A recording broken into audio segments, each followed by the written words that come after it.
이 방법 저 방법을 다 써도 수익이 안 날 때 있잖아요. 네. 그럴 때는 안 하는 게 최고예요. 본격적으로 주가가 조금 이렇게 터닝하고 그러려고 그러면 급락하거나 급등할 때는 개별주는 굳이 할 필요가 없죠. 트레이딩은 이제 어떤 식으로 하느냐 하면 요즘 변동성이 정말 심각한 것 같습니다. 그래서 정말 많은 분들이 트레이딩 관점으로 들어갔다가도 그냥 물리는 일들이 허다해가지고 많이 힘들어 하시는데요. 그만큼 알 수 없는 불확실한 장세가 계속 이어지고 있다. 이렇게 이해해야 될 것 같습니다. 이런 가운데서 정말 실전 고수시죠. 네, 슈퍼개미 베스트 인컴 남석관 대표님 모시고 현재 어떻게 이 시장을 보시고 어떻게 트레이딩을 하고 계시는지 한번 말씀을 듣도록 하겠습니다. 안녕하세요. 네, 안녕하세요. 네. 지금 일단 트레이딩 하고 계시는 거죠? 예, 하기는 하죠. 하기는 하는데 네. 좀 조심해서 하죠. 조심. 아니 요즘 네. 그 슈퍼개미들도 물리는 장세다. 제야의 숨은 고수들도 다 물리는 장세다. 이렇게 표현하시는 분이 있더라고요. 아, 그럴 수도 있죠. 그러니까 뭐 제 고수가 아니고 그 주가가 떨어질 때는 용빼는 재주가 없죠. 이게 아무리 날고 긴다고 하더라도. 그래서 이제 제가 드리는 말씀 중에 원래 이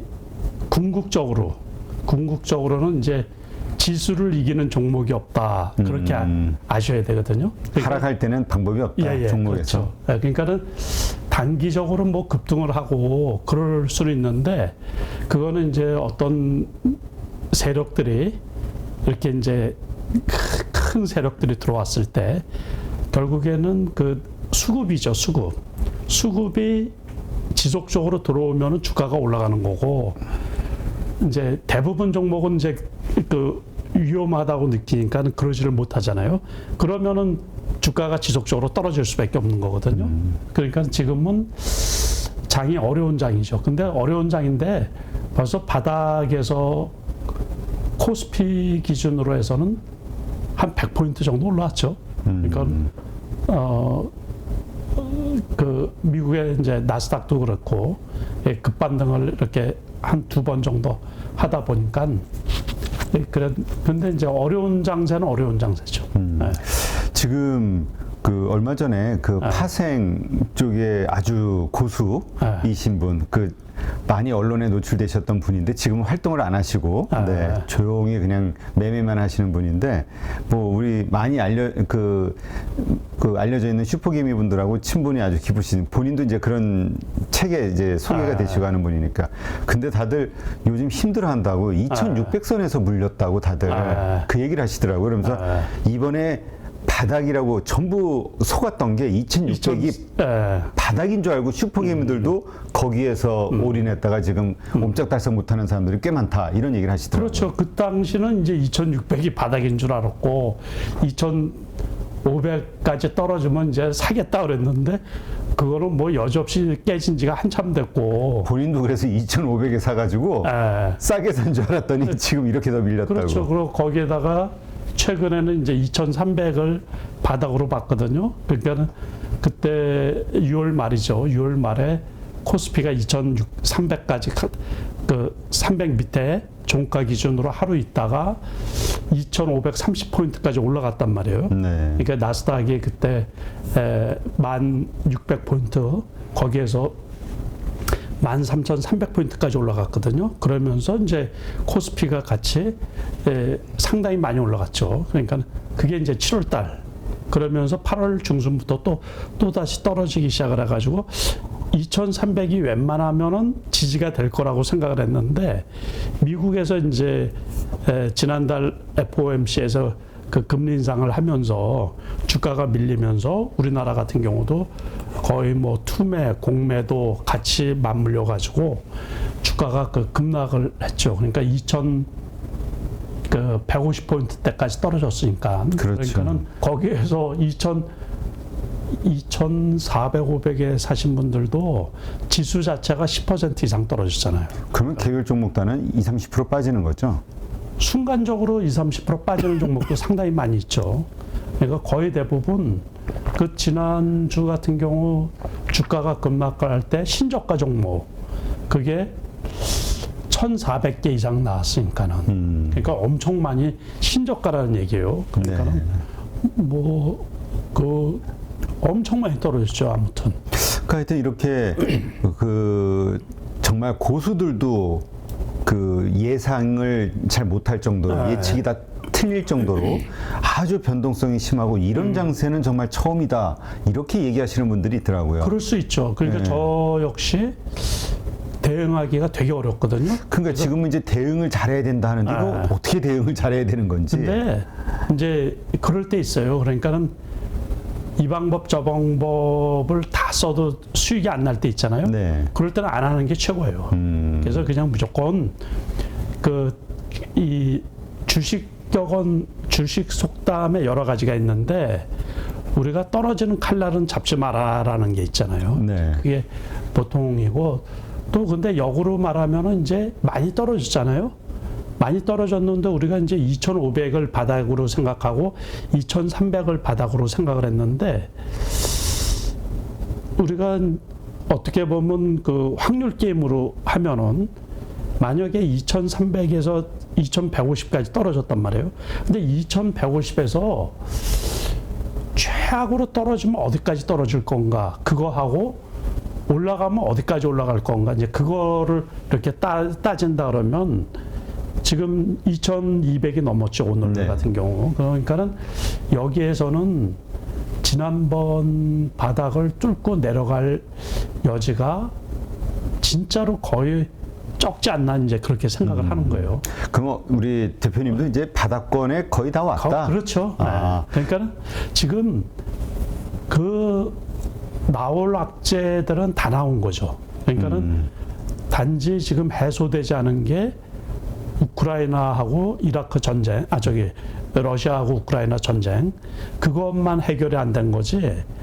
그 나머지는 요번에도 이제 영국 그게 재정 위기로 이게 번지지 않느냐 그런 걱정했었죠. 것 때문에 이제 그 미국 국제금리가 급등을 하고 그리고 강달러가 지속되는데 그 인플레이션도 조금 완화되는 기미가 있고 우리나라만 해도 지금 2달 연속으로 이제 상승률이 조금 이렇게 내려가는 경우고 그래서 아무튼 강달러가 조금 완화되고 금리 상승이 완화되면서 이제 그러니까 지수 바닥하고 그게 맞물리는 거죠.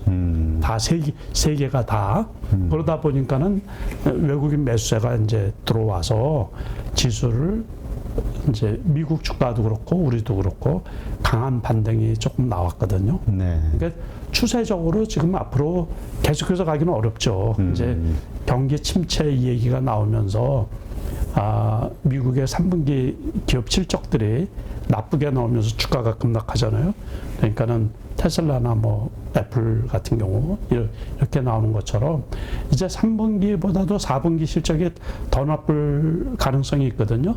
그러니까는 그 다음에 그게 시장에 반영이 되고서 이제 본격적인 이제 턴이 오지 않을까 싶으니까 지금도 그 개별주 같은 경우는 또 이렇게 지수가 반등할 때는 잘 안 움직이거든요. 그러니까는 어려운 형국이 지속되고 있다고 이렇게 봐야 되죠. 네. 근데 지금 많은 분들이 이제 우리 대표님은 그래도 이제 바닥권이지 않냐 말씀하셨지만 이거는 시작에 불과하다. 2000선 이하로 내려갈 거로 뭐 1800선 뭐 이렇게까지 보시는 분들이 의외로 많아요. 그럴 수도 있죠. 그러니까 과거에 우리 이제 코로나 전에 네. 그 공포도 있고 또 이제 근데 많은 분들이 요즘에 투자하시는 분들 중에서 미국 금융위기를 이렇게 그때 주식을 하신 분들도 있죠. 네. 그러니까 그게 2008년도. 네, 2008년도니까는 14년 전이니까는 그때도 하신 분들이 있는데 그러니까 지난번에 떨어질 때는 그때하고 분위기가 비슷했어요. 그랬었죠. 제가 이렇게 봐도 시장 분위기가 미국 금융위기 때하고 비슷하지 않느냐 그랬대. 그때는 이제 리먼 브라더스가 파산을 하면서 그랬던 거고 요번에는 뭐 CS 거기에서 위기설이 좀 나왔죠. 조금 문제가 있지 않느냐. 그래서 대두가 됐는데 그때하고는 지금은 이제 시장 상황이 다르죠. 그때는 이 모기지론에 의한 버블이었던 거죠. 버블. 그래서 이제 빵 터졌던 거고 지금은 이제 우리나라 은행들도 금융권도 마찬가지지만 우리나라 같은 경우도 부동산 같은 경우 그동안에 규제를 다 해놨잖아요. 그래서 DTI 규제라든가 뭐 이런 걸 해가지고 과도하게 이제 차입을 못하게 대출을 또 이렇게 제한을 해놔서 그런 위험은 좀 별로 없다고 봐야 되죠. 뭐 이제 일부 이 금융권에서 부동산 이제 PF 쪽에 대출이 너무 과도하지 않느냐 뭐 그런 얘기도 나오는데 제가 보기에는 그거는 그때하고는 질적으로 좀 차이가 있지 않나. 그러니까 우리가 IMF를 겪으면서 기업들이 대기업체들 특히 거기에서 이제 재무 건전성에 아주 많은 이 심혈을 기울이는 것처럼 그래서 대기업체들이 요즘에 부도나는 경우가 거의 없잖아요. 그리고 또 우리가 언론에서도 개별 기업이 이렇게 뭐 큰 회사가 부도났다 이런 거를 들어보기가 어렵거든요.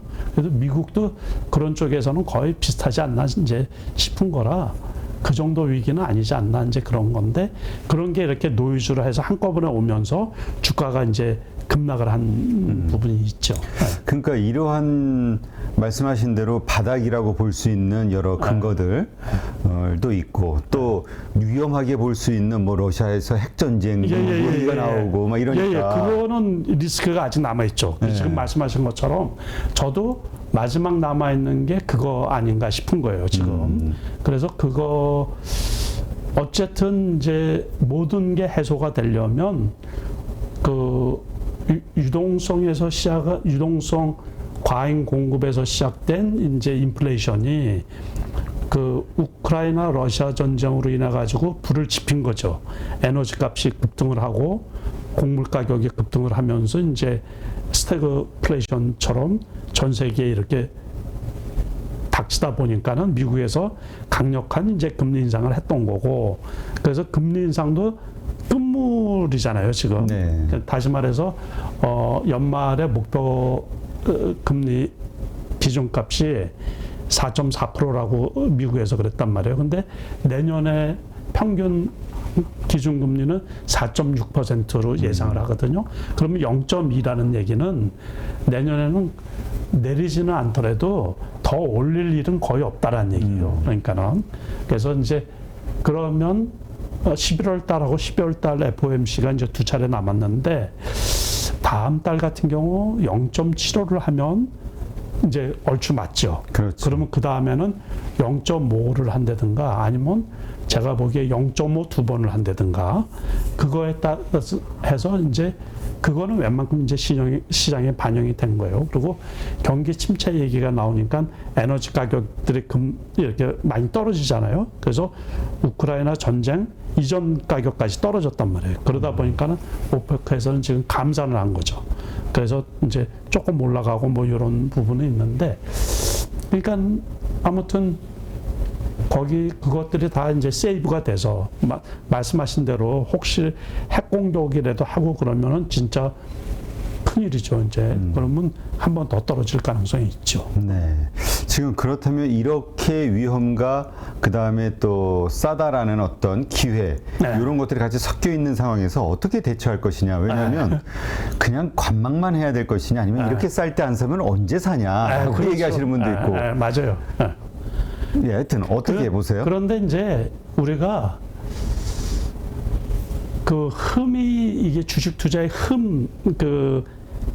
어떻게 보면 리스크라고 할 수 있는데 그 두 가지를 지금 정확하게 말씀을 하신 거예요. 그러니까는 그거는 투자자 본인의 선택 문제죠, 선택. 그러니까는 모든 게 결국에는 다 지나가더라고요. 나중에 보니까 저같이 이제 오래 하신 분들은 뭐 국내적으로는 IMF도 겪었고 또 리먼 사태 미국 금융위기에 지난 다음에 남유럽 재정위기라고 기억나시죠? 또 튀어나왔죠. 그래서 이제 이게 또 금융위기처럼 그렇게 될 거다 그랬는데 어느덧 조용해졌어요. 그게 한 6개월 정도 끌었거든요. 네. 그 다음에는 그래서 우리 주가에도 영향을 미쳐가지고 그때 2011년인가 12년인가 제가 기억을 하고 있는데, 그러니까는 리먼 사태 끝나고 나서 이제 경기가 회복이 되고 주가가 이제 회복이 됐단 말이에요. 그래가지고 그때도 코스피가 한 2,200선 있었는데 그거로 인해 가지고 한 400포인트까지 떨어졌어요. 그러니까 그 가을 내내 6개월 정도, 한 4개월, 6개월 이렇게 이제 끌었는데 8월 달에 시작이 돼 가지고, 그래서 그 10월 달 이럴 때는 이제 1,750포인트 때까지 떨어졌었거든요. 근데 이제 뭐 그냥 뉴스라는 게 심지어 재작년인가 그럴 때 중국 위기설 돌았잖아요. 중국. 그렇죠. 그렇죠. 헝다 위기. 헝다 위기. 그래서 뭐 중국이 곧 망할 것 같이 됐는데 조용하잖아요. 지금 헝다 위기 뭐 어떻게 됐는지 모르겠어요. 그 다음에 후속 그 보도가 없이 이번에는 좀 강력했지만 어쨌든 이것도 지나갈 거란 말이에요. 그래서 이제 지나가고 나면 이때가 기회였구나 이렇게 이제 생각을 하죠. 우리가 코로나 팬데믹일 때 처음 터졌을 때도 1,500포인트까지 떨어졌단 말이에요. 1,500 그 종가 기준으로 밑으로. 그랬는데 금방 회복이 됐죠. 그렇죠. 금방. 근데 이번에는 이제 지금 다 고통스럽고 투자자들이 다 힘든 게 1년 작년 7월 달부터 떨어지기 시작을 했거든요. 네. 지수가 꺾이기 시작을 해가지고 6월 달 뭐 이럴 때 3,300 갔다가 조금씩 떨어졌다가 조금 반등하다가 이렇게 떨어지다가 했던 게 1년 넘게 떨어진 거예요. 그러니까 괜찮겠거니 해가지고 아주 벼락을 맞은 거죠. 결과적으로는. 그러다 보니까는 투자자들 입장에서는 저게 괜찮을 거야 하면서 했던 게, 예를 들어서 삼성전자 95,000원까지 갔던 게 52,000원까지 떨어졌었고 4만 전자 얘기까지 나오고 있어가지고 그렇게까지 나왔죠. 근데 제가 보기에는 이제 물론 올 겨울이 쉽지는 않을 것 같아요. 제가 보기에 올 겨울이. 그래서 올 겨울만 지나면 전체적으로 괜찮지 않느냐. 그래서 본격적으로 주가가 조금 이렇게 터닝하고 그러려고 그러면 내년 1분기 실적이 나올 때쯤 있죠. 그때부터는 이제 전 세계 주가가 요번에 경기 침체를 뭐 2년까지도 보고 그러는데, 요즘에 이제 경기 순환 사이클 있죠. 그게 되게 빠르거든요. 네, 그렇죠. 그래서 되게 빨라요. 그래서 우리가 리먼 사태 때도 이제 그 초유의 사태라고 해가지고 언제 회복될지 모른다 그랬어요. 그렇죠. 그때는 시스템이 완전히 망가졌다 그랬으니까. 그런데 그때도 제가 그 미국 우리 블랙 먼데이 그거를 쭉 조사를 해봤거든요. 그 블랙 먼데이가 회복되는데 2년이 채 안 걸렸어요. 그래서 제가 그때도 지금은 세계가 더 이렇게 빨리 대응을 할 수 있기 때문에 2년이 안 걸려서 회복이 될 거라 그랬더니 진짜 2년 뒤에 주가가 그대로 원상복구가 됐죠. 경제는 회복이 안 됐는데 그 다음에 제가 미국을 한번 가보니까는 되게 어렵다 그러더라고요. 그러나 주가는 이미 주가는 다 2년 뒤에 회복이 됐죠. 근데 요번에도 그래서 2년까지도 아니고 제가 보기에 내년 이맘때쯤 되면 주가가 좀 많이 올라가 있지 않을까 싶은 거예요. 지금 고점에 물리신 분들이 워낙 많잖아요. 그렇죠. 거의 제가 봐서는 한 2,800, 3,000, 뭐 3,300까지는 아니더라 하더라도 3,000에서 물리신 분들이 꽤 많을 거란 말이죠. 거예요. 그렇죠. 거기서 이제 떨어지니까는 괜찮다 해서 2,700, 800에 사신 분들도 제가 알기로 되게 많거든요. 네. 그러니까는 우리가 심지어 이제 작년 말만 해도 괜찮았는데 올 초에 이제 지수가 급락을 했잖아요. 그러니까 1월 달 내내 떨어지기 시작해서 삼성전자가 작년 말에 배당하고 배당락되던 날에 8만 원이었거든요. 배당되기 전날에 8만 200원이었다가 배당락하던 날에 100원 떨어지면서 시작이 된 거예요.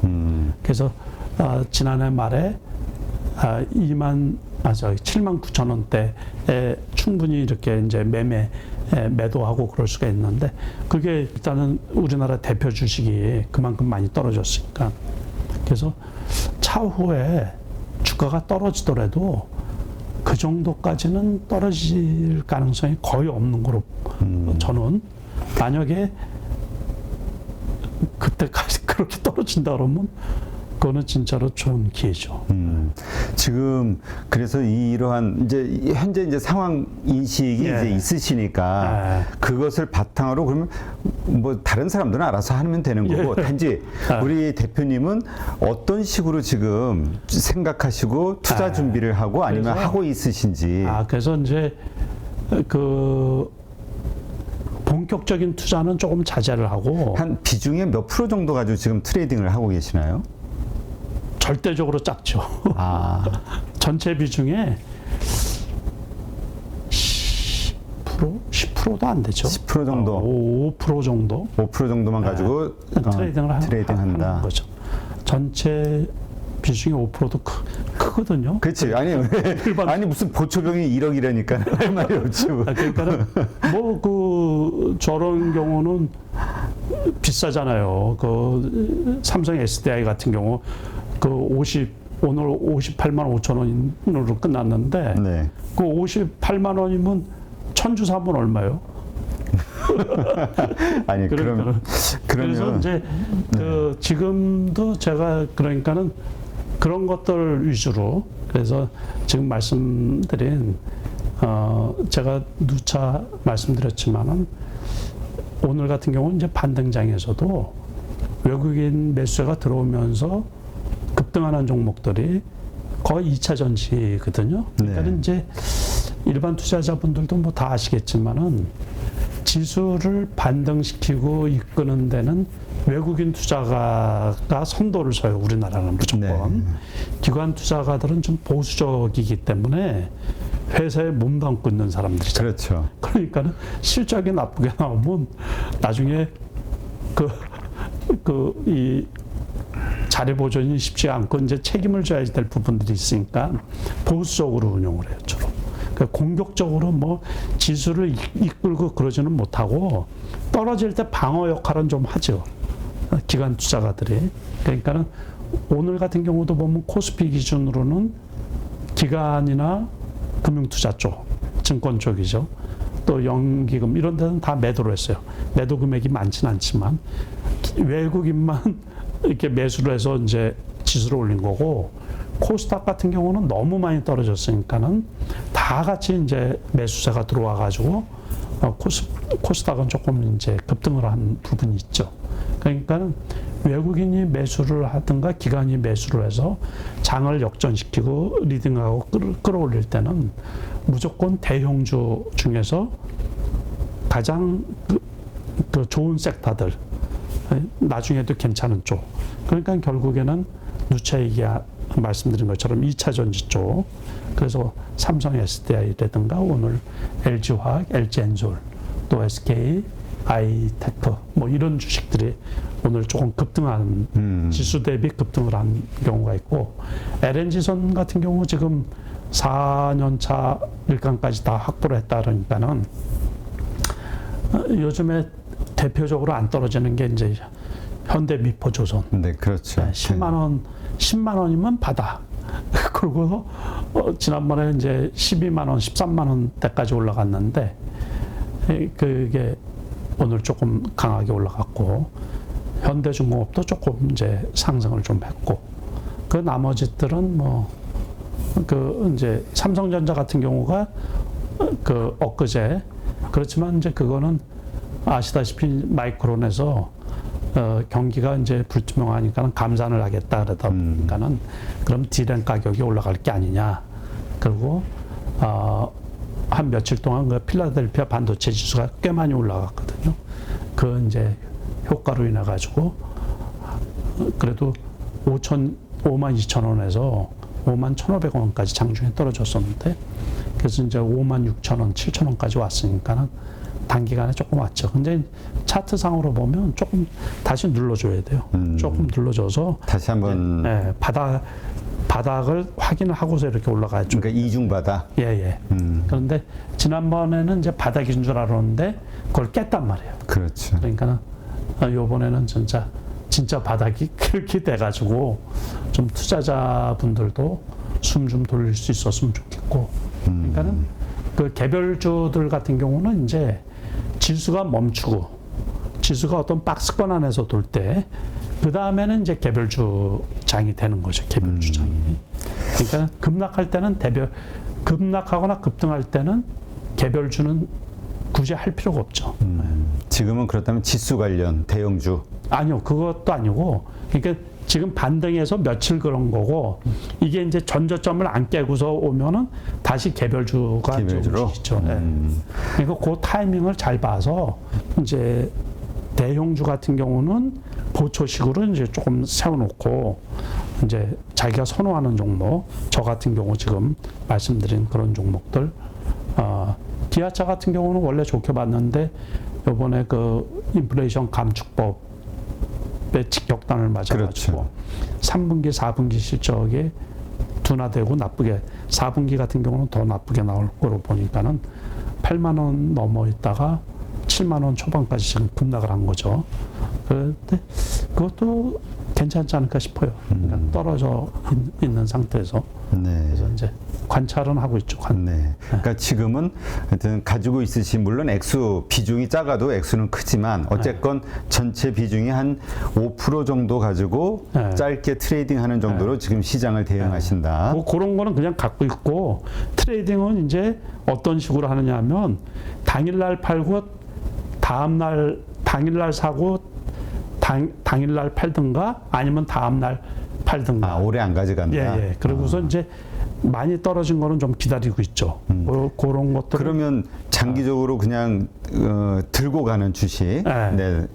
그런 거는 이제 관점. 보초식으로 세워놓고 제가 보기에 괜찮다 그러면은 일정 부분 조금 더 담고 막 그러죠. 근데 그 보초의 개념이 물론 액수도 크지만은 그때 말씀 들으니까 그렇게 보초를 세워놨다가 올라갔을 때 더 사는 게 아니라 그렇게 세워놓고 그다음에 또 빠지면은 또 사고. 또 사고. 그러니까 분할 매수 관점으로. 그렇죠. 그러니까 그 근처 때는 제가 보기에 괜찮은데 많이 올라갔다가 요즘에 급락한 것들 되게 많거든요. 그렇죠. 막 61선까지 120일선까지 떨어지는 것들이 있는데 회사가 좋고 실적이 좋은 것들 중에서 그런 것들은 이제 골라가 가지고 조금 많이 사는 편이죠. 그러니까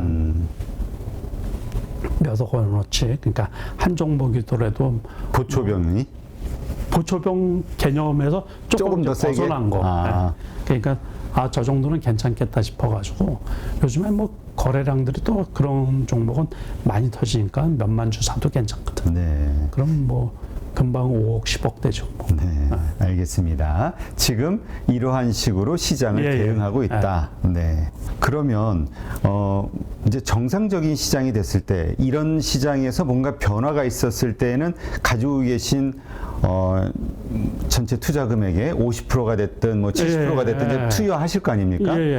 그 돈이 움직일 때는 어떤 상황이 됐을 때 그렇게 본격적으로 투자를 하실 건가요? 일단은 이제 웬만한 리스크가 없어졌다고 느껴질 때 있잖아요. 그 얘기는 러시아 문제만 그렇죠. 해결되면? 그거 해결되면은 주가가 전 세계적으로 제가 보기에 경기 침체고 뭐고 없이 급등을 하지 않을까 싶어요. 그러니까 일단은 우크라이나의 복구 비용이 700조 얘기가 나오잖아요. 그 정도면 이제 파급 효과가 커가지고 재건에 대한 그러면 뭐 경기 침체 뭐 얘기가 쑥 들어가겠죠. 그래서 일거리가 하긴 2008년도에는 중국이 엄청난 시설 투자를 하면서 전 세계 경제를 좀 끌어올렸다. 2007년도거든요. 그러니까 2008년도 베이징 올림픽이 있어가지고 그때 들어간 돈이 이제 우리나라 돈으로 따지면 한 700조, 800조 얘기를 하거든요. 그러니까 인프라 투자를 하면서 그 덕에 이제 한국이 혜택을 좀 많이 받죠. 그 당시에 올라갔던 게 뭐냐면 철강, 중공업, 조선주. 그때는 삼성전자 별로 안 올라갔어요. 현대차도 별로 안 올라갔고, 그 이제 철강 수요가 많다, 그 인프라 투자를 많이 하다 보니까 그래서 이제 주로 많이 올라갔던 게 철강주들. 그 대형 철강주, 소형 철강주 뭐 할 것 없이 그리고 이제 조선 중공업주들 그것들이 상당히 많이 올라갔거든요. 그러면 러시아 이 우크라이나 전쟁이 잘 그 마무리가 되는 순간 가지고 있는 비중이 한 몇 프로 정도를 투자하실 생각이세요? 웬만하면 다 해도 되죠. 100%다 그때는. 그렇죠. 그러니까 그게 이제 시그널로 그 전에 나올 거예요. 아마 시그널이요. 그러니까 뭔가 합의가 될 것 같은. 합의가 된다든가 역으로 따져서 최악으로 가면 빨리 해결이 될 수도 있죠. 그러니까는 그런 타이밍상 이제 오면은 그러니까는 우리가 제일 위기일 때가 제일 기회가 되는 거죠. 지나고 나서 보니까 그렇죠. 항상 그래서 근데 동틀력이 제일 어둡다고 하는 것처럼.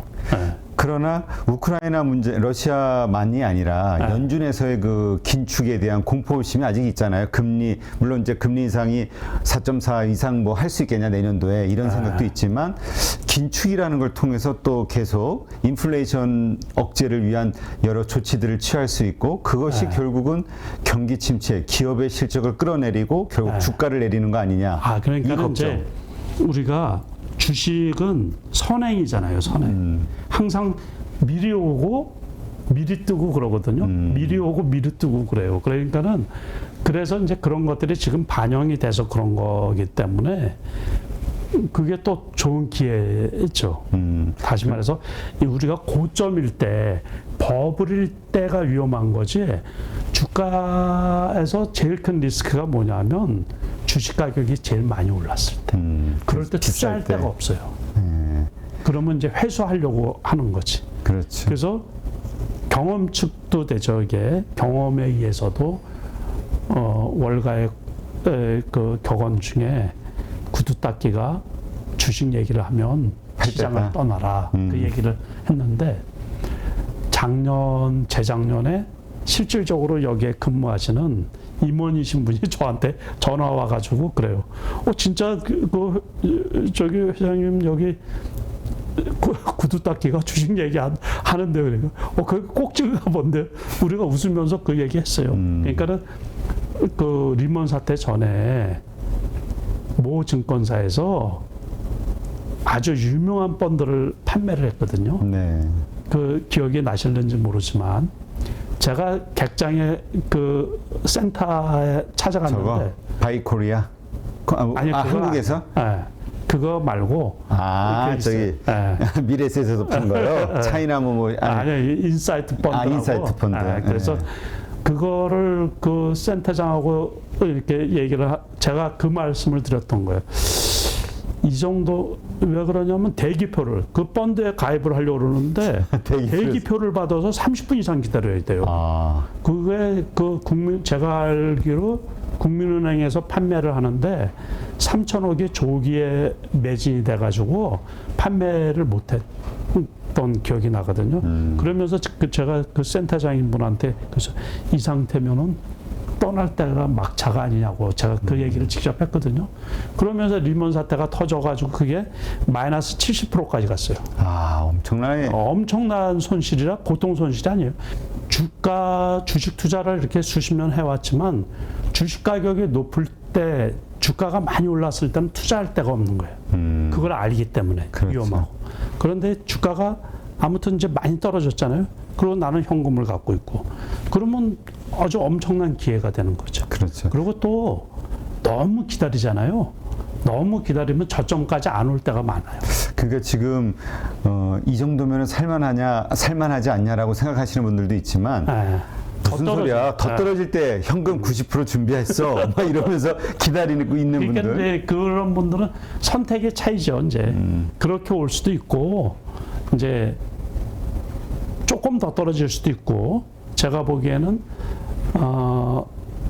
뭐 요 며칠 올라간 거는 그냥 이제 너무 떨어졌으니까 단기간에 올라간 거고 일시적 반등. 올 겨울이 쉽지는 않죠. 올 겨울이 쉽지는 않은데 그래도 너무 겁먹을 필요는 없지 않느냐 이제 그거예요. 그러니까 웬만큼 많이 떨어졌기 때문에. 그래서 항상 제가 고민하는 게 나스닥 10,000포인트가 깨질까 안 깨질까 그거를 계속 고민하는 거거든요.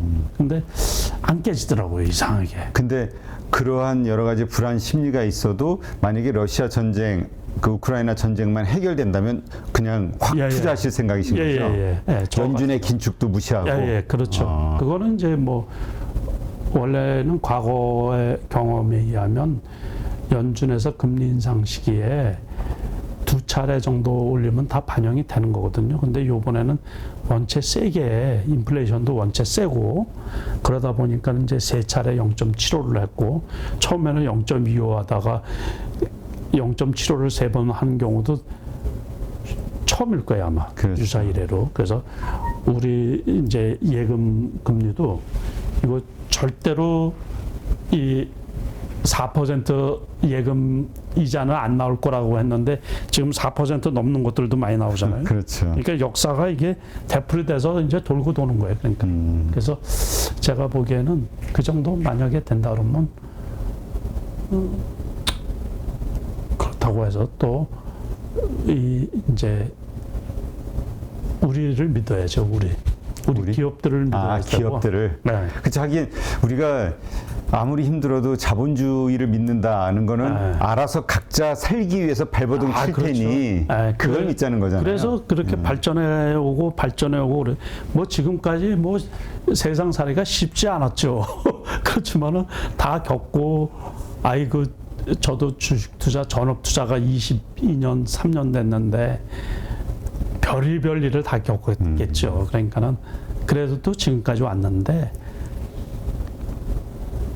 앞으로도 마찬가지겠죠. 그래서 계속 이런 건 반복이다. 반복이 되는 거죠. 그러니까는 그렇다면 그래서, 지금 이렇게 이해를 할 수도 있겠네요. 지금 그런 본격적인 시그널이 나오기 전까지는 가지고 있는 투자할 수 있는 어떤 돈의 한 5% 정도 가지고 트레이딩 관점으로 보다가 하다가 딱 그 이제 시그널이 나오면 모든 거를 조금 더 집어넣고 이제 일부는 확인이 된 다음에 집어넣고 그런 식으로 이렇게 단계별로 그러니까는 바닥이라고 생각이 되면은 이제 일정 부분 집어넣고 거기에서 10% 20% 더 집어넣고 최악이라고 생각하면 또 집어넣고 그리고 이제 최소한 이제 한 30% 정도는 끝까지 남겨뒀다가 턴한 다음에 이제 올라탈 때 올라타고 이제 그런 식으로 이렇게 단계별로 하죠. 근데 이렇게 현금이 있으신 분들은 네. 참 행복한 고민이란 말이죠. 네. 어떻게 무엇을 싸게 살 수 있을까? 네. 좀 더 싸게 살 기회가 언제일까?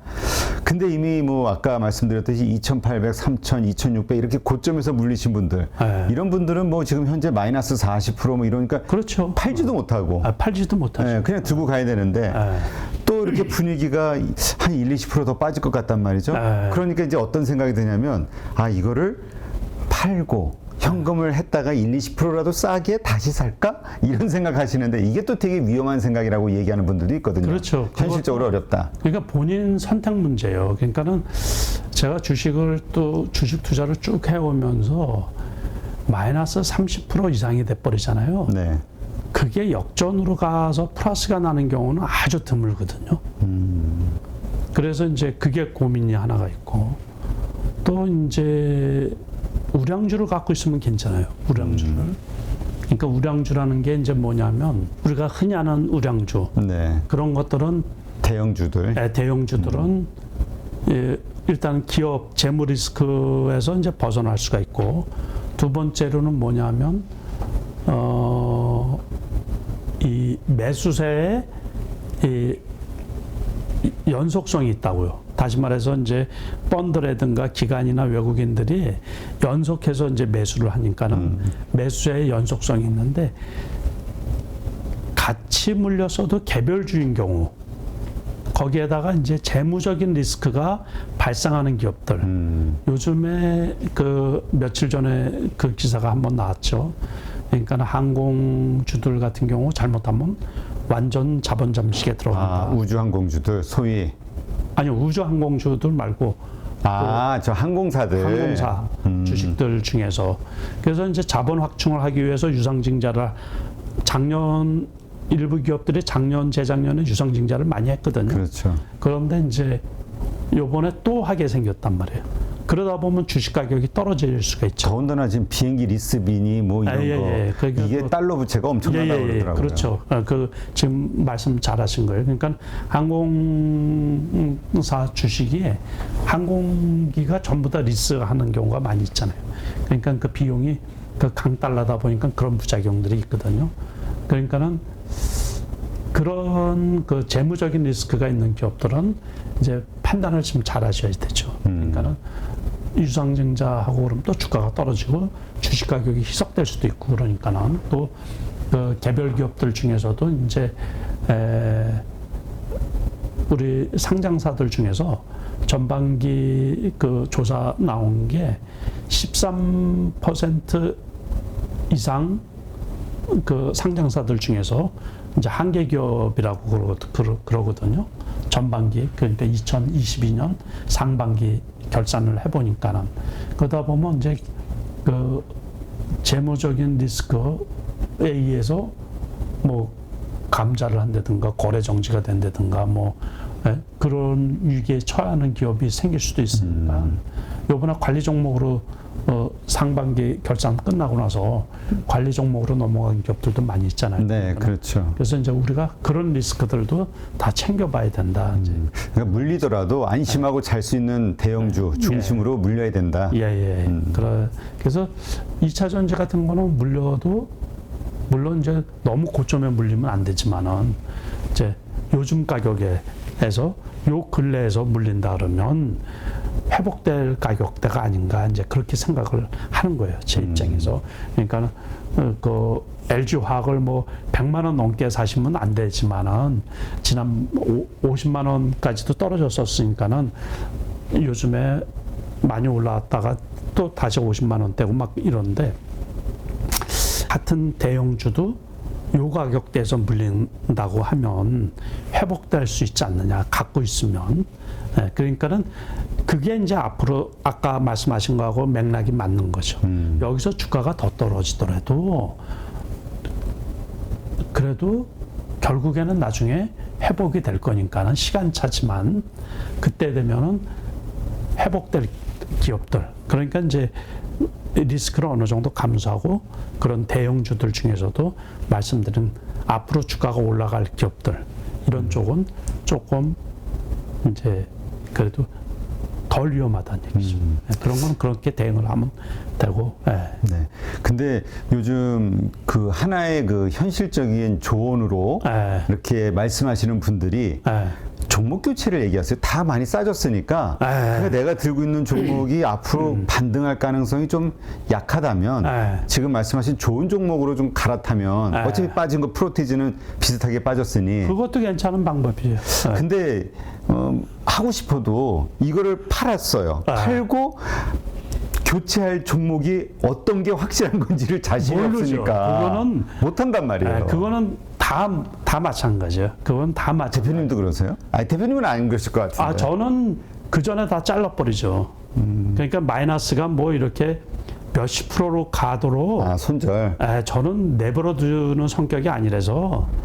근데 이렇게 한번 생각해 볼 수 있지 않을까요? 예를 들어서 이제 대표님 상황이 좋아지면 95%의 현금 이제 쓸 거 아니에요. 사시고 싶은 주식들이 어떤 거예요? 그러니까는 결국에는 이제 그거예요. 그러니까는 대부분 다 그 대형주 쪽은 이제 2차 전지 쪽. 2차 전지 쪽.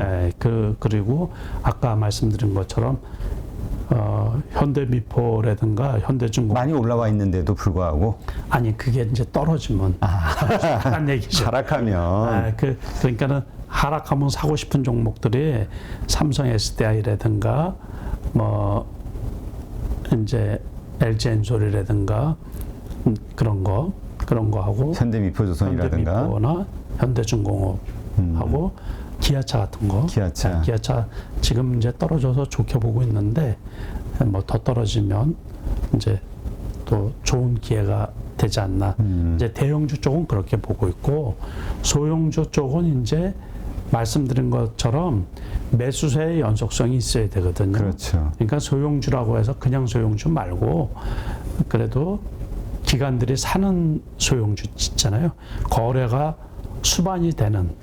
보통 그걸 시총 한 얼마 정도로 보면 되죠? 그래도 시총으로 몇 천억 몇 천억 정도는 되는 거는. 그렇죠. 그러니까 저는 거래 작은 주식은 아주 질색을 하기 때문에 네. 그러니까는 소위 말하는 그 품절주라는 거는 저는 거의 안 하거든요. 네, 그러니까는 말은 품절 주식 요즘에 품절주라고 했는데 어떤 특정 그 슈퍼개미가 들어왔다. 저거 양지사인가? 양지사죠. 네. 그 만 원도 안 됐던 주식이 뭐 3만 원, 5만 원까지 갔었죠. 아니 근데 오르면 뭐예요? 그 팔려고 하면은 그냥 폭락할 것 같은데.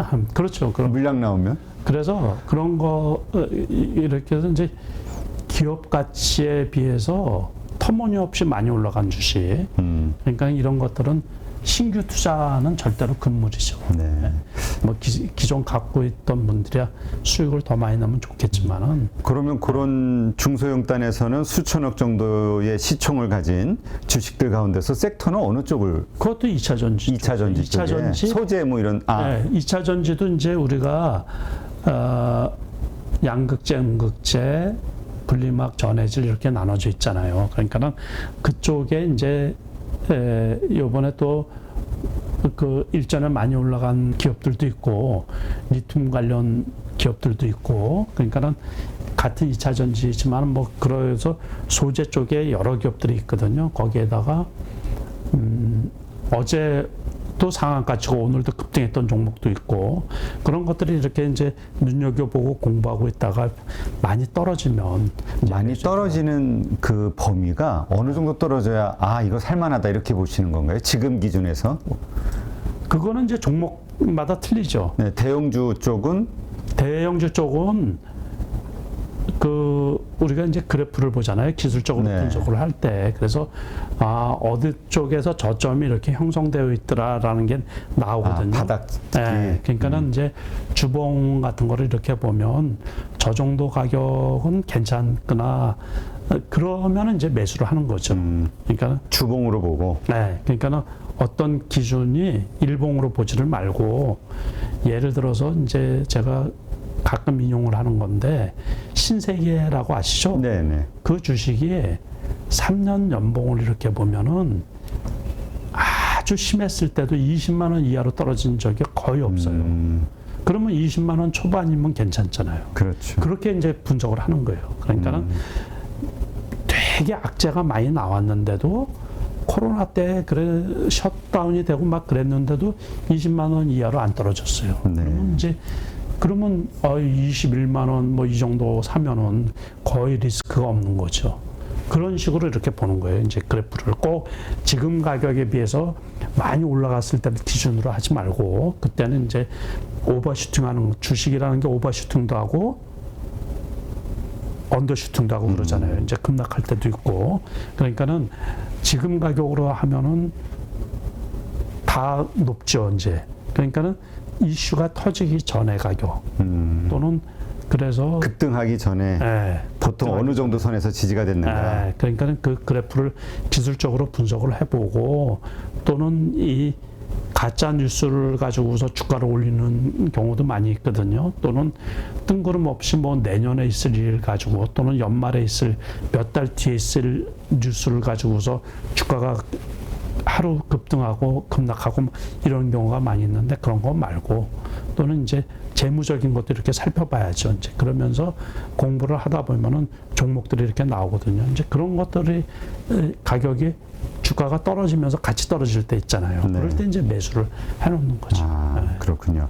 그렇다면 종목 교체 하시려고 하는 거 이제 그게 신규 매수로 그런 관점을 가지고 계시는 거니까 그거는 이제 오를 거라고 생각하시는 거니까 혹시나 종목 교체를 고민하는 분들도 그러면 그 종목을 말씀하신 그런 조건으로 대입해서 갈아타는 것도 괜찮네요. 그렇죠. 그러니까는 이제 지금 이 게임 업종들의 회복이 잘 안 되잖아요. 그렇죠. 그러니까 제가 그거를 지난해 12월 달에 말씀을 드렸었던 거거든요. 그러니까는 앞으로 그때는 이제 메타버스 그 후유증으로 해가지고 주가가 많이 올랐다가 작년 9월, 10월 달에 그 12월 달에 많이 떨어졌었거든요.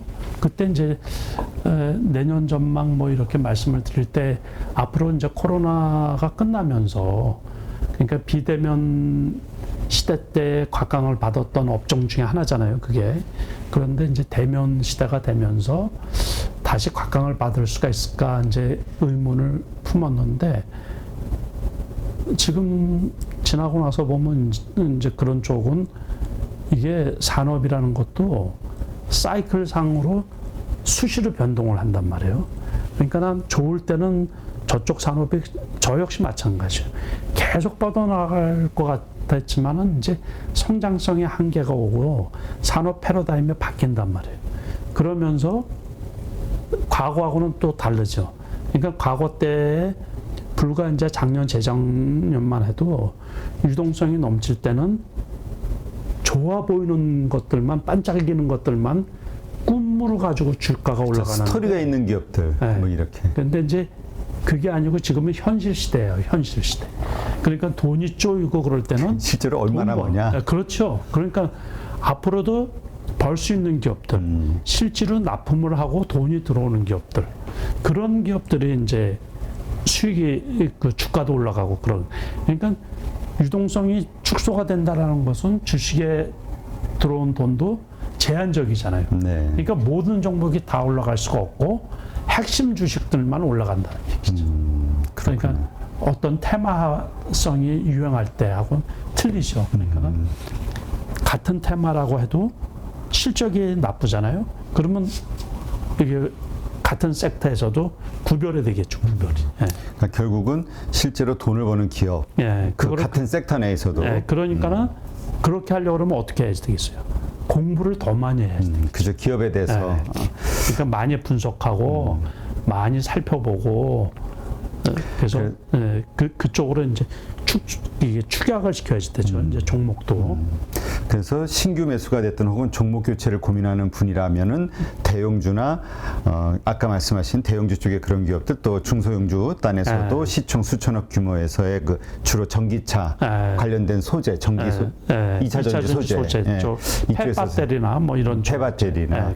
근데 문제는 이것이 아주 싸졌을 때니까 결국은 그때 뭔가 환경이 아주 무서운 뭔가 더 많이 떨어질 것 같은 분위기로 하락할 그렇죠. 때 그때 산다는 얘기잖아요. 그렇죠. 그러니까는 예를 들어서 좋을 때 사는 게 아니라 그 폐배터리로 해가지고서 많이 올랐던 그 코스모 화학 같은 경우 있잖아요. 그 3만 원까지 갔다가 물론 그 주식을 코로나 팬데믹 때 제가 4천 원에 산 주식이에요. 4천 원. 그래요? 네. 제가 직접 4천 원에 샀거든요. 4천 원대 사가지고 그러면서 요번에 3만 원까지 왔는데 그 지금 2만 원대까지 떨어졌죠. 2만 원 초반까지 떨어졌다가 지금 또 꽤 올랐죠. 지금 2만 원 한 3천 원대 하나. 그런데 이제 그런 것처럼 그러니까는 앞으로 전망이 좋은데 아무튼 2차 전지 폐배터리 뭐 그런 쪽 그리고 그 로봇 관련이나 뭐 우주항공이나 다 좋은데 결국에는 이제 그런 것들이 돈이 제한적이다 보니까는 종목이 한정돼서 실적이 수반되는 종목으로 한정돼서 올라가죠. 그러니까 원전 관련주도 마찬가지고. 그러니까 처음에는 원전 관련주 탈원전 한다니까 이제 다시 이제 복귀한다니까는 뭐 원전 관련주 그냥 다 올라갔다가 계속해서 떨어지고 있잖아요. 그렇죠. 네, 그래서 그러니까는 이제 실질적으로 돈을 버는 기업들, 그래서 축약해서 그러니까는 주식 투자하기가 훨씬 더 어렵다는 얘기예요. 그러나 일단 또 그 반대로 보면은 그 관심 있는 그 섹터, 그건 이제 많이 알려져 있을 테니까 그 가운데서 그 일단 돈을 잘 벌고 있는 그러면서 사업을 하는 그 기업들로 압축을 시켜야 되죠. 그러니까 그냥 그 들어올랐다 이게 기준이 아니라 그렇죠. 그게 아니고 그게 이제 그게 유동성이 넘칠 때하고 유동성이 좁을 때의 차이, 시장의 차이. 알겠습니다. 하여튼 이 영상을 보시는 우리 가족분들은 이런 관점에서 한번 가지고 있는 분 종목 교체 가지고 고민하신다면은 전체 할 용기가 안 날 거예요. 이 경험이 없으신 분들은 그러니까 조금 한 5% 10% 아니면 뭐 조금이라도 해보면서 근데 이런 경험이 또 나중에 큰 어떤 자기 실력이 되는 거잖아요. 그렇죠. 주식 투자 어려워요. 그쵸. 되게 어렵습니다. 이거 그 공부도 진짜 많이 해야 되고, 그러니까는 이게 여담인데 이제 제가 보통 사무실에 6시 넘어까지 있거든요. 네. 시간에까지 이제 보통 외부 행사가 없으면 보통 그렇게까지 있는데 그것까지도 부족해요. 원래는 퇴근하고서 집에 가서도 다시 검토를 해봐야 될 것들이 되게 많이 있거든요. 그러니까는 이게 8시간 근무가 아니고 원래는 한 10시간 이상 해야 돼. 그리고 그 아까 이제 대표님 말씀하신 것처럼 장 전에 벌써 이제 검토할 것들이 또 되게 많이 있잖아요. 네. 그래서 원래는 장전에도 제대로 하려고 그러면 1시간 정도는 검토를 해봐야 돼. 아. 그러고서 장 끝나고서도 1시간, 2시간 해봐야 되고.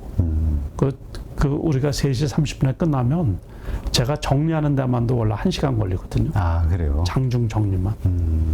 장중 정리는 뭘 정리하는 건가요? 매매했던 것들을. 아니 그거 그날의 이슈 가장 커다랗게 올라간 종목들이 왜 올라갔는지 특징주라든가 예를 들어서 오늘 이제 2차 전지 쪽이 올라갔으면 왜 올라갔는지 환율은 어떻게 되어 있는지 또 아시아 증시는 어떻게 됐는지 이제 그것까지 또 미국 선물까지도 다 봐야 돼요. 그러니까 공부할 게 엄청 끝이 없네요. 끝이 없어요. 20년을 넘게 제가 주식 투자한 지 30년이 넘는데도 그러는데요. 그러니까는 그렇지. 이게 보통 고단한 직업이 아니에요. 이게 직업으로 따진다 그러면. 그렇죠. 알겠습니다. 하여튼 정말 돈을 벌겠다고 마음 먹으셨다면 정말 집중해서 시간을 많이 투자해야 되겠군요. 공부에. 네. 요즘 그 삼성전자 들고 있으신 분들, 그 다음에 또 네이버, 네카오라고 요즘 하더라고요. 네이버 카카오. 지금 잠 못 자요. 또 그렇죠, 네이버 같은 경우는 지금 최근에 그냥 아예 폭락이죠, 그냥. 폭락이죠. 거기에 뭐 외국인 투자자들이 요번에 어제 그제 대규모로 팔아치워가지고 2조짜리 인수한다 그래가지고서 시총 5조를 날렸다고 신문에 아주 탑 기사로 나왔더라고요. 그러니까는 그걸 뭐 말로 설명할 수가 없죠. 그 고점이 46만 원인데 그래 지금 16만 원대 있으니 그거 진짜 그걸 어떻게 얘기할 수가 없어요. 그러니까 지금 네이버 들고 있으신 분들이 제일 불안한 게 과연 지금 돌아가는 상황을 보니 자꾸 암담하니까 과연 내가 산 가격이 올 수 있을까? 25만 원, 30만 원 갈 수 있을까? 그거를 장담을 못하죠. 그러니까 지금 그것 때문에 지금 괴로워하는 거죠. 시대가 바뀌어지면서 그렇게 산업 사이클이 바뀌었다고 할 수 있을까? 그러니까는 분명히 이제 한 2년 전, 3년 전에는 그게 플랫폼 시대고 그러니까는 또 하는 일도 엄청 많고 이러니까는 유망한 산업이고 유망한 기업인 거는 맞죠. 근데 저렇게 벼락맞게 떨어질 줄은 진짜 아무도 생각을 못했죠. 그러니까요. 지금 가장 그 전망이 있어 보이는 기업들이었잖아요. 그렇죠. 네이버 카카오는. 그러니까 뭐 네이버 카카오만 해도 17만 원 하던 게 그래 5만 원대 하고 있으니 뭐 저거 반토막. 그리고 그 대표가 바뀌면서 그랬잖아요. 15만 원까지 뭐 월급을 안 받는다 그랬나? 뭐 근데 항공기도 없애야 좀 힘 좀 쓰려나. 법인카드 못 쓰게 해야. 근데 그거 그 회사 주가를 회사가 아무리 열심히 한다고 그래도 그렇죠. 안 올라가죠. 그러니까 시장이 인정을 해줘야 되는데. 자사주 받은 사람들도 크래프톤도 마찬가지고 그렇죠. 그런 것들도 뭐 고점 대비 반토막 이하로 떨어졌으니까는 50만 원 넘던 게 그래 지금 20만 원 초반 하니까는 게임주들은 다 그렇죠. 소프트도 100만 원까지 갔던 게 그래 90만 원 넘고 그랬던 게 지금 30만 원대 하고 있으니까 그런 것들은 어떻게 제가 드릴 말씀도 없어요. 그러니까 아무튼 주식 투자는 리스크가 크기 때문에 그 손절의 어떤 그 기준이라는 걸 두지를 말고 그래서 이제 제가 드리고 싶은 말씀은 앞으로도 이제 그런 시대가 또 올 거 아니에요. 그래서 이제 무조건 지수 있잖아요, 지수. 네. 우리가 코스피 지수, 코스닥 지수, 미국의 다우 나스닥 지수인데 네. 지수를 이기는 종목이 없는 거예요. 그래서 지수가 데드 크로스가 발생을 하면 기술적으로 골든 크로스하고 데드 크로스라는 게 있잖아요. 네. 지수 데드 크로스가 발생을 하면 대용 주고 소용 주고 일단은 다 매도를 하라는 얘기예요. 그러니까 5일선이 21선 아래로 꺾이는 순간? 예. 그렇죠. 단기 이동 평균선이 중장기 이동 평균선을 뚫고 내려올 때를 우리가 데드 크로스라 그래요. 그러니까 상승 추세에 있다가 네. 그러면 일단은 무조건 매도. 다 매도하자. 예, 다 매도. 그게 첫 번째 명심할 거예요. 첫 번째. 첫 번째. 그러니까 이거는 개별 종목 그 차트가 아니라 네, 우리 지수 코스피나 차트. 코스닥 네. 이 지수 차트로 지수 차트. 예. 5일선이 21일선을 데드 크로스 빠질 때는 들고 있는 걸 다 팔자. 예, 그러니까 한참 올라오다가 물론 중간에 꺾였다가 다시 또 타고 이러는 경우는 있어요. 그러니까는 그 시세의 끝인지 아닌지를 잘 판단을 하셔야 돼요. 항상. 그래서 우리가 대세 상승이라는 것도 있고 대세 하락이라는 것도 있잖아요. 네. 항상. 그래서 모든 사람이 주식을 얘기하고 그럴 때하고 맞춰가지고 데드 크로스가 발생을 하면 아, 그러니까 시세가 이미 많이 올라간 분출이 된 상태에서. 상태에서의 데드 크로스. 그렇죠. 이렇게 좀 아래쪽에서 조금 이거 말고. 그거 말고.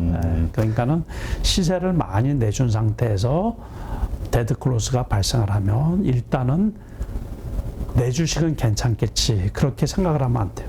그러니까 우리가 이번에 지나고 보니까 가졌던 안이한 생각들이 예, 다 그래도 종목이 괜찮으면 그러면 안 괜찮겠지. 돼. 그러니까는 그래서 제가 드리는 말씀이 지수를 이기는 종목이 없다. 그래서 그거를 꼭 명심하시고 앞으로도 계속해서 주식 투자를 하시는 분들. 그렇죠. 하여튼 뭐 그런 것들을 통해서 뼈저리게 이게 각인이 된다고 하면 지금의 어떤 아픈 고통, 잃은 돈 이것이 또 나중에 또 더 크게 보상받을 수 있는 거니까. 예, 제 철학 중에 하나가 주식으로 잃은 돈 주식으로 회복하자. 아 그렇군요. 예, 그래서 어려움이 있더라도 좋은 그 공부하는 앞으로 평생 하실 분들은 그런 그 기회로 좀 삼아 주셨으면 좋겠습니다. 네. 근데 이럴 때 많은 분들이 안타까운 게 바닥권에서 이게 정말 지겹잖아요. 그러니까 사람이 지겹죠. 이게 힘든 게 계속 빠지다가 차라리 네. 그러다가 가면 괜찮은데 빠지다가 올랐다가 또 빠지고 네. 이게 몇 번 반복이 되니까 희망을 멘탈. 가졌다가 네, 떨어졌다. 멘탈이 나가는 거죠. 그러니까 멘탈이 붕괴되면서 네.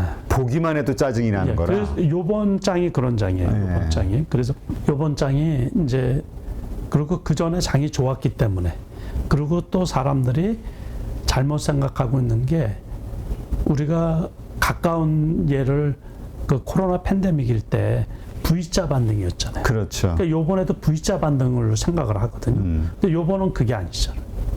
그러니까 요번에는 그래서 이제 조금 떨어지다가 반등하다가 또 떨어지다가 반등하다 이런 식으로 그러니까는 큰 흐름의 지수는 하락이고. 완전 역배열이거든요.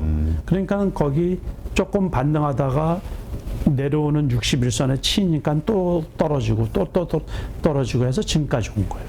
그러니까 이제 그렇게 해서 떨어지는데 1년 반 정도 걸렸으면 회복하는데도 1년 반 정도 걸릴 수가 있죠. 아, 빠질 만큼의 네. 기간이 필요하다. 네, 그것까지 가려면.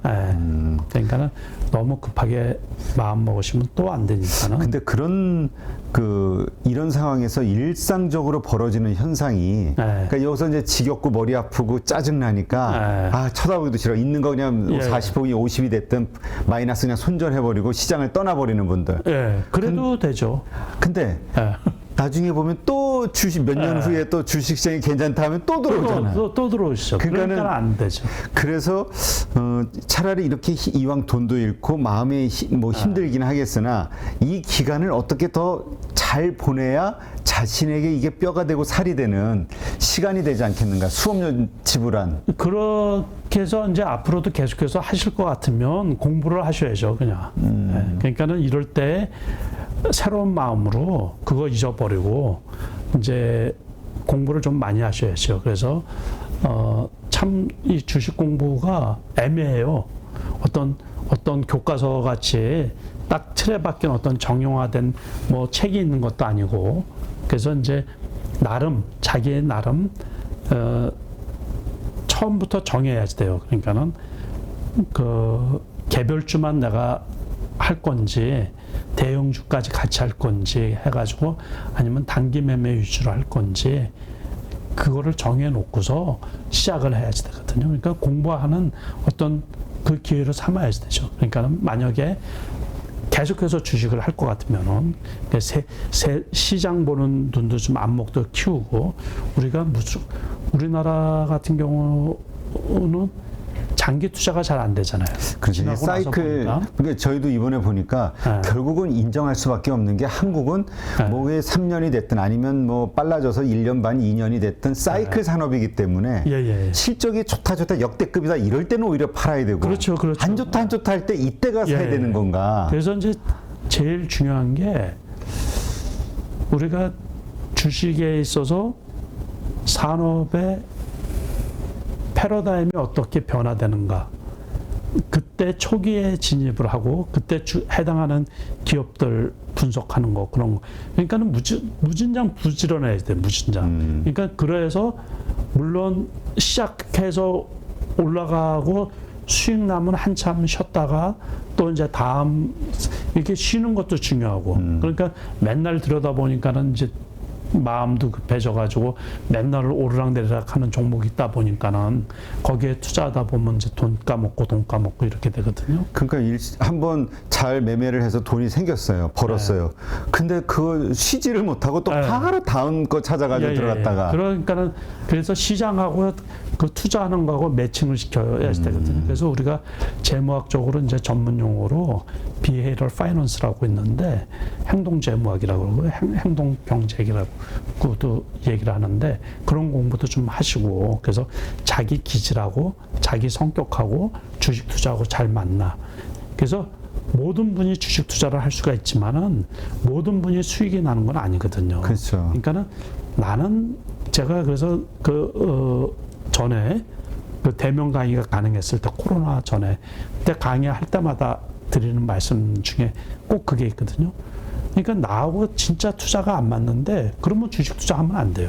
그래서 제가 증권사 직원들 강의도 했었거든요. 대상으로 해서 3년 이상 수익 나신 분 손 들어보라 그러면 몇 분 안 돼요. 그러면 주식을 한 지 3년이 지났는데 수익이 난 적이 한 번도 없어요. 그러면 그분은 안 맞는 거예요. 연 단위로. 네. 그래서 그런 분들은 애써 주식 투자를 하려고 할 필요가 없다. 네. 그러니까는 이게 꼭 아는 거하고 또 주식 투자하고 관련이 없거든요. 우리가 이제 뭐 책을 외국 사람들 성공 사례들, 세계적인 투자자들의 뭐 책을 읽으면 고상한 투자가 있을 것 같잖아요. 전혀 그렇지가 않아요. 이 주식 투자는 자기 돈 들어가가지고서 돈 벌려고 하는 거거든요. 개싸움이라고 어른분이 그러시던데. 그러니까 이게 돈 벌려고 하는 건데 그건 무슨 뭐 자기 돈 깨지고 그러는데 손실이 이만큼 하는데 장기 투자 무슨 뭐 우량주 투자, 좋은 기업이라고 해서 좋은 주식인 거는 절대로 아니거든요. 그렇죠. 투자자한테 좋은 주식이라는 것은 투자해서 수익이 나야 되는 거예요. 그러니까 그게 결국은 오늘 저희가 방송을 하면서도 채팅창에서 이제 그런 이야기가 나와서 좀 나눴는데, 결국은 삼성전자가 됐든 현대차가 됐든 다 좋은 기업이죠. 그렇죠. 문제는 좋은 주식이냐는 나에게 수익을 줘야 되는데, 그럼 내가 사는 시점이 수익을 줄 수 있는 그렇죠. 시점이냐. 그럼요. 그래서 사는 타이밍이 제일 중요한 거예요. 그래서 주식에서 돈 까먹는 이유는 뭐 때문에 돈 까먹는다고요? 비쌀 때 사서 아, 맞아요. 지금 우리가 40% 50% 밀렸다는 거는 그만큼 고점에서 샀다는 얘기니까. 그래서 쌀 때 사면은 리스크가 덜한 거고 이제 좋은 기업 주식을 쌀 때 사면 비쌀 때 사면은 다 주식 가격이 많이 올라갈 때는 리스크가 큰 거고. 그래서 항상 투자자들 입장에서는 이 주식 가격이 많이 올라가 있을 때는 투자를 좀 삼가해야 되고, 우리가 근데 일반적으로 거꾸로죠. 거꾸로. 그렇죠. 이게 이제 군중 심리. 좋다고 막 올라갈 때 따라 들어가고. 그게 군중 심리 때문에 그래요. 그래서 이제 군중 심리에 의하면 남들이 살 때 안 사면 손해 보는 기분. 그러다 보니까 주식 중독도 생기고 그럴 거거든요. 그렇죠. 그래서 공부할 부분이 우리가 기술적인 것 말고 그 외에 투자 심리적인 것도 공부해. 멘탈 관리도 공부해야겠군요. 그래서 자기한테 잘 맞는 이 주식 투자라는 게 다른 투자도 있잖아요. 그러니까 그거에 맞춰서 가능하신 분들만, 그렇지 않은 분들은 안 하는 게 낫죠. 그러니까 성격이 급하신 분이 삼성전자 사놓고 장기 투자하겠다고 그랬더니 속 터지죠. 이게 어떻게 될지 모르는데 몇 년을 그렇죠. 갈지 모르니까. 그러니까 자기 성격하고도 맞춰야 되겠군요. 그렇죠. 그래서 그래서 기질하고 잘 살펴봐야 돼요. 그래서 이제 여러 가지가 있거든요. 그것도 얘기하면 되게 길어요. 그러니까 뭐 1시간 가지고도 부족할 정도로 많이 있는데. 그렇다면 지금 그런 차원에서 사실 그동안 계속해서 나온 게 반도체와 관련해서 지금 너무 안 좋다. 디램 가격은 떨어지고 있고 재고는 쌓이고 있고 뭐 안 좋은 뉴스가 계속 나왔어요. 그러다 보니까 주가도 많이 빠졌는데 요 며칠 최근 반등은 했습니다만 이때가 매수의 타이밍 아니냐라고 보는 분들도 있고 아직도 멀었다 이런 분도 있고. 근데 어쨌든 요즘에 이제 참 어려운 게 외국인들이나 기관은 우리는 이제 삼성전자 그러면 큰 주식이잖아요. 그렇죠. 그래서 이제 뭐 개인이 사봤자 얼마를 사겠어요. 근데 외국인들은 전혀 그렇지가 않거든요. 네이버 같은 거 요번에 팔 때도 마찬가지고. 그래서 그런 거를 종목으로 그냥 취급을 해버리니까는 그 사람들하고 우리 투자자들, 일반 투자자들하고는 괴리가 너무 크죠. 그래서 우리도 앞으로는 이제 그런 거를 종목으로 생각하고서 투자를 하자, 그런 얘기예요. 삼성전자를 종목으로. 그게 어떤 의미죠? 제가 잘 이해가 안 돼서. 다시 말해서 장기 투자가 이거는 장기 투자 종목, 그런 기준이 없이 기준을 두지 말자, 그런 얘기. 그냥 과거에는 그랬는데 기관이나 외국인은 전혀 그렇게 생각을 안 하잖아요. 그렇죠? 그러니까 요번에 단기적으로 이제 보니까는 여러 요건이 반도체가 바닥이다라고 생각이 들어서 단기적으로 바닥이라고 생각이 드는 거겠죠. 많이 떨어지고 그랬으니까. 그래서 매수를 한 건데 그거에 동의를 하는 사람들은 매수를 할 타이밍으로 보고 매수를 해도 되고, 나는 가격 대비해가지고 그거 가지고서는 양이 안 찬다라고 생각하면 투자해서 빼자, 그런 얘기예요. 제 말씀은. 이해가 되시죠? 네. 그러니까는 그거 지금 이제 56,000원대인데 지금 그게 8만 원 가려고 그러면 8만 원 가려고 그러면 한 어느 정도 있어야 될까요? 그러니까 그렇죠. 그러니까 되게 무겁다는 거죠. 시총이 크니까 1%만 올리기 위해서도 그만큼 큰 돈이 필요한데 그만큼의 유동성이 지금 있느냐, 이런 말씀이신 거죠. 그렇죠. 그러니까는 이제는 어떤 특정한 종목을 가지고 미국에서 좋게 보고 걔네들은 돈이 원체 크니까는 작은 종목을 사기도 그렇잖아요. 그러니까는 이제 그거를 선택해서 사는 건데, 하이닉스나 그런데 바닥은 바닥이라고 판단이 들었으니까 이제 외국 애들이 최근에 샀겠죠. 샀죠. 그래서 또 단기간에 이제 한 5% 이상 올랐으니까 또 이제 주춤할 수도 있어요. 그러니까 그렇다고 추세를 타고서 쭉 간다고 생각하는 사람은 거의 없을 거예요. 그러니까 걔네들이 그러면 단기 대응을 하기 위해서 산 거겠죠. 그러면 지금 만약에 하이닉스나 삼성전자 올랐지만 오른 이유가 외국인이 사줬으니까 외국인의 매도가 나오면 같이 팔아야 된다. 그러니까 장기 투자로 보고서 사지는 말자, 그런 얘기예요. 네. 그러나 지금 최근에 이렇게 트레이딩 관점으로도 이렇게 볼 수 있는 분은 그렇게 하면 되는데, 이거 8만 원, 9만 원대 몰린 분들. 그러니까요. 그런 분들은 뭐 갖고 있어야죠. 그냥 뭐 가지고 어떡해요. 있어야죠. 그렇죠. 그거 네. 손절하기도 아깝고 거기서 10% 올라봤자 뭐 간에 기별도 안 가는데 안 보고서 그냥 계시는 게 낫죠. 그냥. 근데 이렇게 저희가 이제 채팅창을 통해서 이제 대화를 하다 보면 이런 얘기를 많이 해요. 올해 정말 이 최근에 이 장이 정말 변동성도 크고 정말 힘든 장이잖아요. 역대 최고로 하고 할 정도로. 그러다 보니까 여기에서 쌓이는 경험들이 엄청나게 클 수 있다. 이것만 잘 받아들이면 이렇게 그런데 얘기하시는 분들이 있던데. 그거는 맞는 말이에요. 그런데 주식 투자가 왜 어렵냐면 사람은 망각의 동물이에요. 그러니까 지금 그걸 말씀드리고 싶었어. 그래서 또 잊어버려요. 그러니까 이거를 지금 순간 같으면은 막 많이 떠올라요. 맞아. 한국은 사이클 산업이니까 실적이 좋다. 매출이 잘 나올 때와 안 나올 때 이런 거를 봐서 안 나오는 지점에서 나올 만한 시점 근처에서 사고 좋다 했을 때 팔고 이게 다 지금은 이게 다 배운 것 같은데 이걸 계속 유지를 해야 되는데 자꾸 잊어버려서 그래서 아까 말씀하신 것처럼 또 장이 좋아지면 또 벌떼같이 이제 내가 주식을 평생 안 하겠다고 하신 분들이 또 벌떼같이 들어. 그게 또 되풀이되거든요. 그렇죠. 비싸면 안 사. 근데 지금은 이제 이런데 나중에 되면 그 군중 심리에 의해서 안 하면 손해 보는 것 같아요. 그러니까 다 코인 얘기하고 얼마 전까지만 해도 다 코인 얘기했잖아요. 그렇죠. 작년에 대박 치고 막 그런 사람들이 많다 보니까. 그래서 또 그게 사람의 본능이에요, 본능. 그래서 제가 그 20년 동안 전업 투자하면서 돈을 한 해도 안 까먹은 이유 중에 하나가 계속해서 새롭게 리피트 반복해서 공부를 하는 거예요. 반복해서. 이때는 이렇게 그걸 안 잊어먹으려고. 알고 있는 것을 계속 잊어버리거든요. 저도. 그렇죠. 저도 잊어버려요. 그리고 이 분위기에 빠져요. 그래서 시장은 바뀌는데 자기 매매 패턴은 안 바뀌는 거예요. 그러다 보면 과거에 돈을 많이 벌은 사람이 장에 적응을 못 해가지고 돈을 다 까먹는 경우도 무수히 많이 봤거든요. 네. 그래서 항상 시장에 적응하려고 저도 애를 쓰는 편이거든요. 그 계속해서 리피트한다는 거는, 그러니까 반복한다는 건 어떤 식으로? 제가 우리 대표님 항상 말씀드리는 게 메모를 꼬박꼬박 아주 꼼꼼하게 하시잖아요. 그 하나 궁금한 거는 그렇게 다 하신 걸 보세요, 다시? 그럼요. 그걸 다시 한 번씩 봐야죠. 언제 보세요? 그러니까 예를 들어서 1년 전에 제가 작년에 쭉 메모를 했을 거 아닙니까?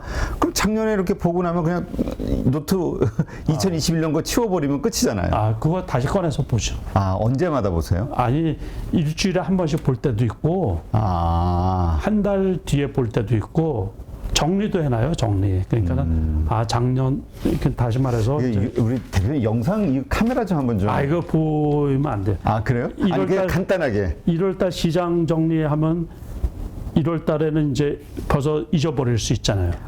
그 연초부터 지속적으로 하라. 대형주 큰 폭 하락. 삼성전자 7만. 그날 흐름을. 그러니까 1월 달에 특징적인 거를 또 적어놔요. 따로. 2월 달 시장 특징적인 거. 어떤 대형주들이 움직였나. 또는 2월 달에는 러시아 우크라이나 침공으로 변동성 확대.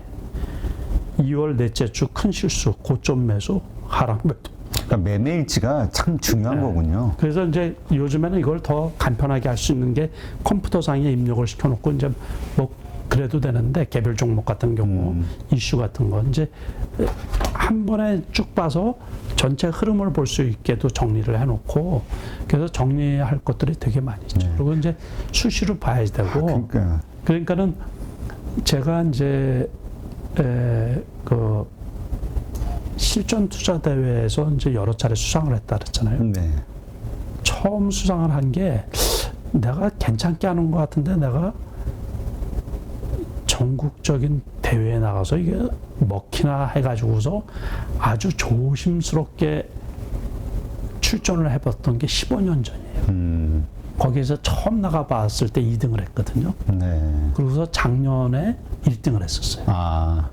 그러면 14년 동안의 시장은 계속해서 다르잖아요. 그렇죠. 근데 제가 나가면 한 2, 3년 만에 한 번씩 1등, 2등을 하거든요.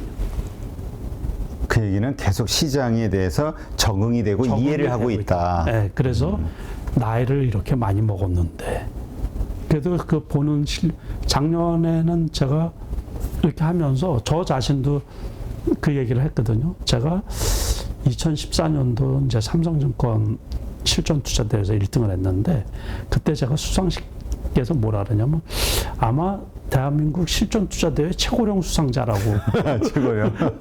그 얘기를 했거든요. 네. 근데 그 다음에도 2번을 더 수상을 했다고요. 그 작년 같은 경우는 우리 나이로 따져서 60이 훨씬 넘는데 그렇죠. 네, 환갑이 넘는 나이에 그런 데에 나가서 그러니까 1등을 해요. 정말 대표님 뵈면은 정말 대단하다고 생각되는 게 그렇게 오랫동안 많은 경험을 하셨고 또 계속 승률이 높으시고 돈을 버시는데도 매일 이렇게 지금까지도 노트 보시면은 그냥 빼꼼하게 그냥 다 기록을 하시는 거 보면은 야, 정말 대단하시다. 그러면서 안 잊어먹으려고 그러는 것도 있고 이제 세상은 계속해서 변화되잖아요. 네. 그러니까 이제 여기서 조금만 이렇게 나태해지면 흐름을 놓쳐버려요, 금방. 그래서 사람은 나이 먹고서 자꾸 퇴화되기 마련인데 시대의 흐름을 못 쫓아간다고. 그러니까 세상의 변화가 아주 급속도로 주식시장에 반영되거든요. 그렇죠. 주식시장은 제일 빨리 반영돼요. 제일 빨리.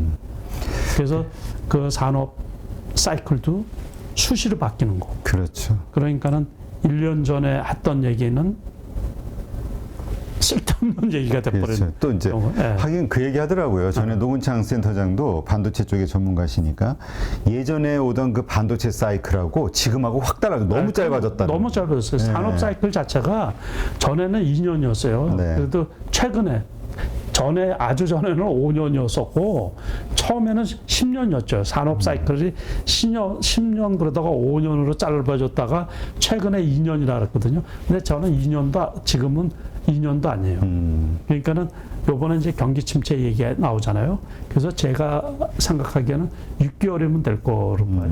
6개월이면 그 경기 침체에 대한 이슈도 다 사라질 것이다. 그러니까 어떤 이슈가 생성되고 소멸되기까지의 기간이 그것도 확 달라졌을 것이다. 산업 사이클 자체가. 산업 사이클. 네, 그렇게 사람들이 기업이 그렇게 적응을 해야지 생존을 하는 거예요. 경기 침체를 앞두고. 그러니까는 호황이었다가 금방 그렇게 바뀌는 거죠. 우리 코로나 때 이 배달업에 이제 그게 호황이었다가 금방 그 코로나 끝나면서 또 그쪽이 그렇죠. 이제 불황으로 바뀌는 것처럼 금방 그렇게 이제 바뀌어지거든요. 산업 자체도. 그래서 하여튼 우리가 끊임없이 공부하고 그다음에 그거를 지금 느끼고 있는 것들을 항상 메모를 통해서 안 잊어먹기 위한 노력. 그러니까 우리가 배우는 게 중요한 배우는 것도 중요하지만 배운 걸 잊어먹지 않기 위한 노력.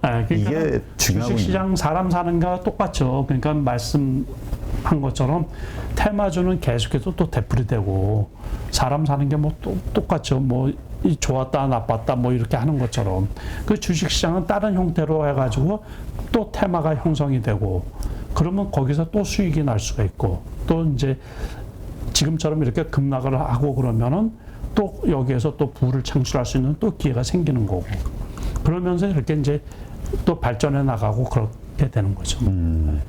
알겠습니다. 네, 역시 30년 이상을 주식시장에서 성공적으로 생존하시고 또 돈을 버시는 분이기 때문에 한 말씀 한 말씀이 이게 다 경험에서 나온 말씀이라 네, 우리가 하나도 좀 들을 게 없는 네, 정말 뭐라 그럴까요? 좀 주옥 같은 그런 말씀인 것 같고요. 투자로서 돈을 벌고 싶다. 투자자로서 계속해서 성장하고 싶다. 이런 분들은 이 말을 계속 우리 남석관 대표님의 말씀을 계속 곱씹어 봐야 될 것 같아요. 그리고 한번 따라 해보려고 노력을 해야 되고. 저도 어려울 때 되게 많거든요. 네, 오늘 이렇게 좋은 인사이트 함께 해주신 베스트인컴 남석관 대표님. 네, 오늘도 정말 좋은 인사이트 감사합니다. 네, 고맙습니다. 누구나 1시간 안에 200개 종목에서 좋은 종목을 고를 수 있는 그런 능력을 배양할 수 있도록 제가 도와드리려고 그렇게 하고 있습니다.